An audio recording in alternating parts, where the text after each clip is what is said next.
Hey, and welcome to this Thirsty Thursday edition of Liquid Lunch on Newsmax TV. I'm John Tobacco. We're coming to you today as we do every day from the Newsmax studios in downtown Manhattan. We're in the Question Tequila studio. We're well fortified. Sorry I was off yesterday, but I had to attend to some fundraising duties for one of my favorite causes, my former high school. Wonderful day it was for the Lions of Monsignor Farrell High School. And we raised quite a bit of money and had quite the good time. I'm looking forward to a liquid lunch because I need a little hair to the dog today. We are downtown, just a stone's throw away down the street is the New York Stock Exchange, and we're in the green today. Frankie likes to say we're in the black, but we're in the green. Market's up 225 points today. People may be getting a little more positive feeling that we're going to come to some terms with China. I want to talk about China a little later and how that relates to Bitcoin. On the Bitcoin front, as I told you a couple of weeks ago, I thought there was an institutional manipulation going on, which we've seen happen before, where Bitcoin gets smashed when some big institutions want to come in and buy Bitcoin at a lower price. It got the hell knocked out of it just a couple of weeks ago, and then it bottomed out around 7,900.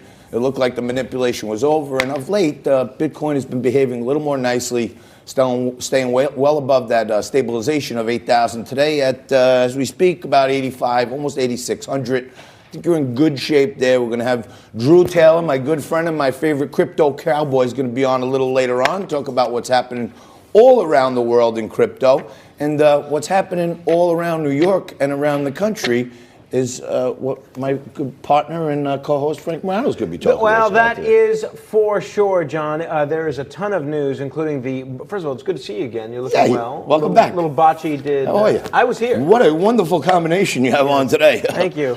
Well, no wonder the guy gets dressed at 3 in the morning. It's dark out. One of my neckties was pilfered by the gentleman to my right. That's right. That's right. I like that one. My mother bought it for you, so. Yeah, well, but she bought it for me. Yes, but I liked it, so I took it. Again, it's no reflection on your parentage. I know. Thank you. All right. Well, there's a ton of interesting news going on around the world and here in the United States. Of course, the breaking news just before we went on air. Cuba Gooding. 2 associates of Rudy Giuliani have been arrested. These were key figures in the Ukraine Gate probe. They were arrested on a campaign finance charge.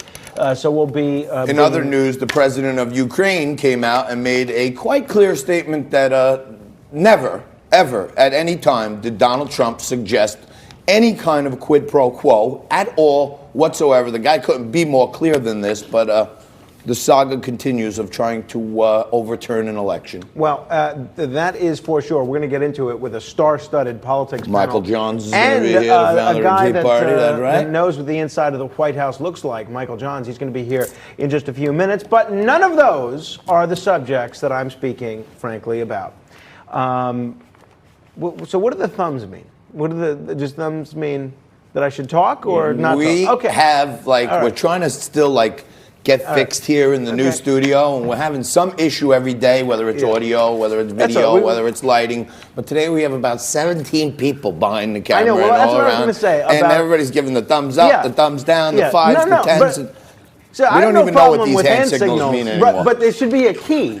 And I've suggested for literally weeks to get a whiteboard. I know what that finger means. All righty then. I've suggested for literally... This is a family lunchtime show where we drink alcohol. No, I have suggested for literally weeks that we get a whiteboard, right, that we could put... Well, why does it have to be white? Do you have to be racist about it? It could be a blackboard. Can we get a blackboard? That's fine. Can we get a whiteboard and a blackboard? Right. So that's where... can we get a gender-neutral board, possibly, in here? A color-neutral board? Speaking of gender, let me tell you this. If you are a woman, or a man for that matter, and you are raped or sexually assaulted, and I've known many women and a couple of men who have been sexually assaulted over the years, and I recognize never talk about this. What a traumatic experience this is, and my heart goes out to any person that is the victim of sexual assault or sexual misconduct of any kind. However, if you're sexually assaulted by Cuba Gooding, by anybody, okay, celebrity, non-celebrity, a lot of allegations against anybody, Cuba Gooding out there. If you are sexually assaulted by anybody, the first thing you should do is go to the police. And I recognize that that is a tough thing to do. I recognize that you might have some psychological trauma that you have to deal with, but If you want to make sure that the person that sexually assaults you doesn't do it to anyone else, the only way to do that is to go to the police. Now, if for whatever reason the statute of limitations on this sexual assault passes, the other thing you might think about doing is suing the person that sexually assaulted you. If you are sexually assaulted, the absolute last thing you should be doing is running to a journalist to publish your story in a book. The absolute last thing you should be doing is continue to date the person that sexually assaulted you and have a consensual sexual relationship. It's kind of a tip-off with them. Now, this story about Matt Lauer makes me absolutely sick. Now, this is precisely what occurred. Now, I don't care about Matt Lauer. I think he's kind of a creep, to be honest. Certainly creepy. He had a lock installed on the door in his office, and he would lock his victims in, and he wouldn't let them out. He'd smash them over the head, knock them out cold. The girl wakes up with no underwear on. She doesn't know what happened. Well, I've never been a fan of his work. But whatever. What's now been alleged in this new Ronan Farrow book, Catch and Release. I like this kid. I tell you, I don't like him, but he puts his work in. When he writes these pieces, he does some heavy-duty research. Apparently, this woman is accusing Matt Lauer of raping her when Matt Lauer was in Sochi covering the Olympics. Now, then she goes on, by her own admission, to have a consensual sexual relationship with him that goes on for months. Is that like a syndrome? Like, is there like something there? Like I'm sometimes, sure that there like, is. Maybe we can get Dr. Judith Kuryansky, our favorite tantric sex teacher. You're being flippant. No, I'm not being flippant. I'm saying, sometimes, is it like a cult thing, like Manson? Like, they get raped and then all of a sudden they still, let me tell you like, feel scared of the person, so they stay with them? Look, maybe there is something to that. Asking. But this person did not go. She was a colleague of Matt Lauer. She worked with him at NBC News. She didn't go to any HR representative to complain. She didn't go to the police. She didn't sue him. As best we can tell, the first person she told about this was Ronan Farrow. I have such a problem with a person's reputation being destroyed by these trials by media. If you've done something wrong, the place to get justice is in the court of law. Well, this happens to Republicans constantly. I mean, it happens to Democrats too. I know it does, but I'm saying this is one instance where the left has thrown Matt Lauer to the dogs. This is totally non-political. I'd be saying the same thing I know what you're if saying. This was Brett Kavanaugh, or if this was Justin Fairfax, or if this was Al Franken. This is completely inexcusable. There is no way that this is an appropriate way to conduct investigations about sexual assault. Absolutely. This makes me sick. And in my view, this woman's credibility is absolutely zero. If I hadn't mentioned it before, Cuba Gooding is you keep making talking me about sick. Cuba Well, Gooding. we're downtown. We're in Manhattan. Right around the corner is the Manhattan Detention Center. Also, the New York State Criminal Court is right around there. And, I linger around outside. You see those are real people walking around. I go out there, smoke a cigarette before I go on air, and people walk by, and I get a little buzz, a little hullabaloo. And the word is that Cuba Gooding showed up today for court on his previous fondling charge. And when he walked into court, they slammed him they unsealed a new indictment for a new groping, rape, sexual harassment type of thing. So this guy's in it up to his neck. Well, we'll see. I mean, he's entitled to maybe that'll be on the front page of the Post tomorrow. It already has been several times. No, the initial the new one. Maybe but yeah, he's supposed to begin trial today. But he's entitled to the same presumption of innocence that everyone else is. I'm with you on that. But it's always these celebrities that wind up making the news. This stuff happens every day. Well, that's for sure. You know what I mean? That's for sure. You only hear about it when it's a celebrity. Your first point was on the money. Thank you.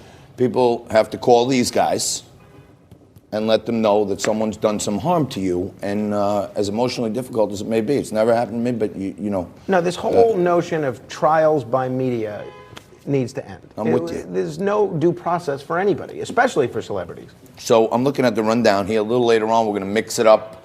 We demonstrate our purpleness every day by bringing the only show on television that brings on an actual Democrat and an actual Republican. I throw out the topics of the day. I sit back. I mix up a drink. They slug it out. Thoughtful conversation is had by all. All voices are heard. And no matter what, at the end, we shake hands. we part friends, and that's what we do. We mix it up. Today we got a doozy for you. Daniel Christman is going to be here, who was quite the wild man when he was running for New York City public advocate, and Newsmax columnist and humorist Rob Taub, our good friend and Democrat. He writes a piece for Newsmax.com called Centrist Sentiments, and although he's a Democrat, he tends to agree with us once in a while, and if he doesn't, we get him in a headlock when he gets offset. And hopefully today he'll cooperate. But Rob Taub's one of the best. Absolutely. He's absolutely no one question. What else is going on, Frankie? Well, quite a bit. So the arrest of these Giuliani associates is pretty big news. Now, this is not related to any wrongdoing on the part of Rudy Giuliani, but apparently these two are being charged with some sort of campaign finance scheme, and they coordinated with a congressman who they're not naming the indictment. Collusion. To get Collusion. The Ukrainian ambassador dismissed. So impeachment. The congressman is believed to be Impeach Kavanaugh. Congressman Pete Sessions. I can't even keep up with all these impeachments. You know what I'm saying? There was the original impeachment, there's the Kavanaugh impeachment, now there's the Ukrainian impeachment. It's like we need to label them or something. Wait, which impeachment? Right, exactly. Did they say impeachment? Let's not forget President Trump's call for Mitt Romney to be impeached. Right. Which, and I don't think that even exists in our democratic system, but you got to love the president's grasp on that type of stuff. Impeach Romney, too. Romney's a bum. That's the truth. He's a bum. He's a stone-cold bum, and all he does is lose. All he does is wither every time he tries to run for anything, and now he slithers in because he's a Mormon, and they got the whole Mormon mafia behind him out there in Salt Lake City, Utah. And, and when he gets outside of Mormon land, Mitt Romney is one of the biggest turncoats I've ever seen. Well, he thinks it's his job now to be the devil's advocate against Trump. He's a bum. You know my views. He's a bum. Mitt Romney, they're certainly not Him favorable. and Max Rose should date or something. John's views on Mormons are his alone and don't reflect the views of this program, nor of Newsmax TV. I like the Mormons. As all the Mormons that I like, great people. I'm not only a member, I'm also the president. So the views that are expressed on this show are mine. The reason I could never be a Mormon is they don't drink alcohol. They don't drink. Exactly. They don't curse. They don't have coffee. You can't have sugar. Every room you go in the offices out there, they got these zero Coke. So where's zero Coke? I need the cane sugar out of there. I need some juice, I don't know what to tell you. Everyone's walking around in a trance. You're not going to be in a trance right after this. You are going to be jacked up just like we are, because we got Michael Johns here, and he's going to come on and talk about the Tea Party and all the things we need to do to take back the country.